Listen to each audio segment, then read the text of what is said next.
तो राम राम जी। मेरा नाम है रिंकू और मैं इस चैनल पर लोगों की सच्ची भूतिया स्टोरीज अपलोड करता हूँ। तो आज की कहानी हमें अमित जी ने भेजी है, जिनके साथ यह सारा इंसिडेंस हुआ था। तो गाइस, कहानी में आगे बढ़ने से पहले अगर आप लोगों ने अभी तक इस चैनल को सब्सक्राइब नहीं किया तो गाइस प्लीज़ इस चैनल को सब्सक्राइब कर लीजिए और बेल आइकन को ऑल वाले नोटिफिकेशन पे ज़रूर से प्रेस कर देना, जिससे होगा ये कि आपको हमारी हर नई वीडियो की नोटिफिकेशन सबसे पहले मिलेगी। और वीडियो को एक लाइक ज़रूर से कर देना गाइस, जिससे हमें मोटिवेशन मिलती है। तो चलिए, दोनों कानों में हेडफोन डाल लीजिए और आंखें बंद करके स्टोरी को फील कीजिए। तो चलिए स्टोरी शुरू करते हैं। तो गाइस, यह कहानी मैं अमित जी के पॉइंट ऑफ व्यू से बताने वाला हूँ। तो चलिए आज की कहानी में अमित जी बनकर सुनाता हूँ। मेरा नाम अमित है और मैं देहरादून का रहने वाला हूँ। ये घटना करीब 2 साल पहले की है, लेकिन आज भी जब मैं इसके बारे में सोचता हूँ तो मेरी रूह कांप जाती है। उस रात जो मेरे और मेरे दोस्तों के साथ हुआ वो मैं किसी से कभी साझा नहीं करना चाहता था, लेकिन जब मैंने आपके चैनल पर लोगों की सच्ची घटनाएं सुनी तो हिम्मत जुटाकर सोचा कि मुझे भी अपनी सच्चाई बतानी चाहिए। वो जून का महीना था। देहरादून में गर्मी थोड़ी कम होने लगी थी और हम 4 दोस्तों ने प्लान बनाया कि इस वीकेंड हम मसूरी चलते हैं। मेरे साथ 3 दोस्त थे, राहुल, सूरज और विशाल।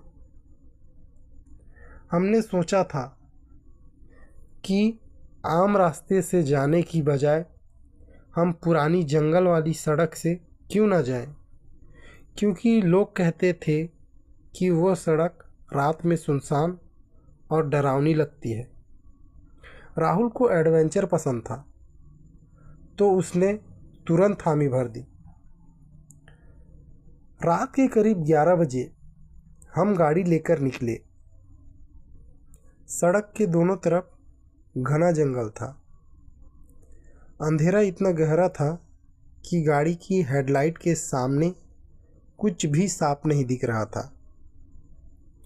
रास्ते में हमने गाने भी बजाने की कोशिश की ताकि माहौल हल्का रहे, लेकिन जैसे जैसे हम आगे बढ़ते गए एक अजीब सी सर्द हवा हमें महसूस होने लगी।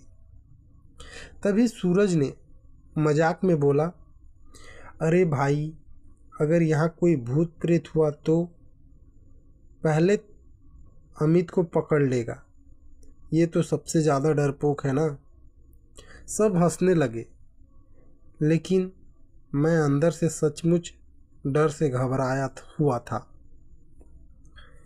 करीब आधे घंटे बाद अचानक हमारी गाड़ी की हेडलाइट में एक बूढ़ा आदमी दिखाई दिया। वो सड़क के किनारे खड़ा था, हाथ में लालटेन लिए हुए। वह सड़क के किनारे शांत एक स्तंभ की तरह खड़ा हुआ था। उसके कपड़े बहुत ही पुराने हुए थे और फटे हुए थे। उसने हाथ हिलाकर हमें गाड़ी रोकने का इशारा किया। राहुल ने गाड़ी धीरे की, लेकिन तभी राहुल की नज़र हेडलाइट की रोशनी से उसके पैरों पर पड़ी। उसके पैर बिल्कुल उल्टे थे। मैं तो डर के मारे चिल्ला उठा, राहुल, गाड़ी मत रोक, तेज चला, अभी के अभी चला और बहुत फास्ट चला। राहुल ने तुरंत गाड़ी का स्पीड और बढ़ा दिया, लेकिन तभी ऐसा लगा जैसे वो बूढ़ा हमारी गाड़ी के बराबर में चल रहा हो या मानो हमारी गाड़ी के स्पीड के साथ ही साथ दौड़ रहा था। उसके चेहरे पर एक खतरनाक मुस्कान थी और आंखें पूरी तरह से उल्टी थी। हम सबकी हालत डर से बहुत ही खराब हो गई थी। सूरज तो डर के मारे सीट के नीचे झुक गया था और ऊपर आने का नाम ही नहीं ले रहा था। कुछ दूरी आगे जाते ही हमारी गाड़ी अचानक झटके देना शुरू हुई और धीरे से एक जगह जाकर रुक गई। ऐसे लगा मानो जैसे किसी चीज़ से टकरा गई हो। हमने उतरकर देखने की कोशिश की, हिम्मत जुटाकर कोशिश की। जैसे ही टॉर्च जलाई, हमारे पैरों के नीचे ताज़ा खून के धब्बे दिखाई दिए, लेकिन आसपास वहाँ कोई इंसान नहीं था।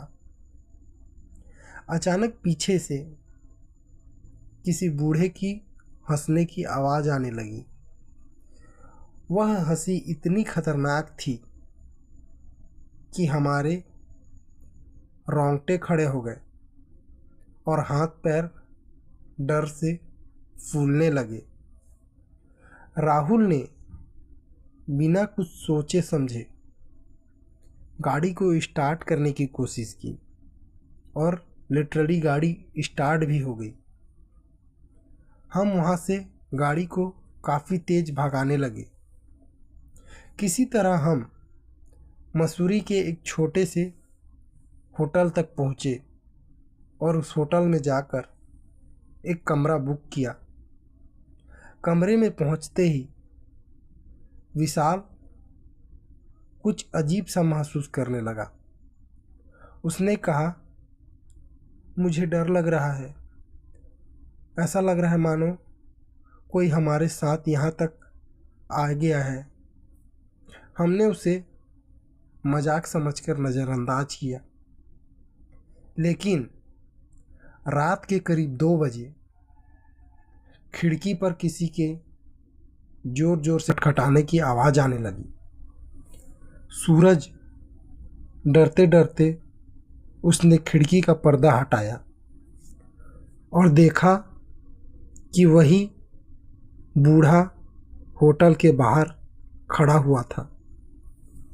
उसकी आंखों में कोई पुतलियां नहीं थी। वह सीधे हमारी ही ओर देख रहा था। अचानक विशाल बुरी तरह से कांपने लगा। उसकी आवाज़ अचानक से ही बदल गई, जैसे कोई बूढ़ा आदमी बोल रहा हो।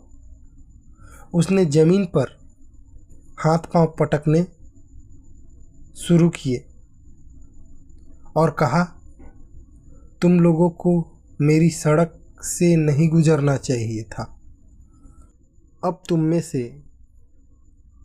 एक मेरे साथ हमेशा के लिए ही रहेगा। उसकी आंखें लाल हो गई थी और शरीर पूरा अकड़ने लगा था। हम सब डर के मारे कांप रहे थे। राहुल ने हिम्मत करके अपनी माँ द्वारा दी गई गंगाजल को बैग से निकाला, क्योंकि उनकी माँ राहुल को हमेशा एक बोतल गंगाजल दे के भेजा करती थी, क्योंकि उनकी माँ बहुत ही धार्मिक किस्म की थी। तो वह हमेशा इन शक्तियों को नज़रअंदाज नहीं कर सकती थी, क्योंकि उन्हें पता था कभी भी कुछ भी हो सकता है। इसलिए वह अपने बेटे को हमेशा एक बोतल गंगाजल उनके बैग में हमेशा रख कर दिया करती थी। गंगाजल की बोतल जैसे ही उसके माथे पर छिड़क दी गई, विशाल ज़ोर ज़ोर से चीखने लगा और बेहोश होकर ज़मीन पर गिर पड़ा।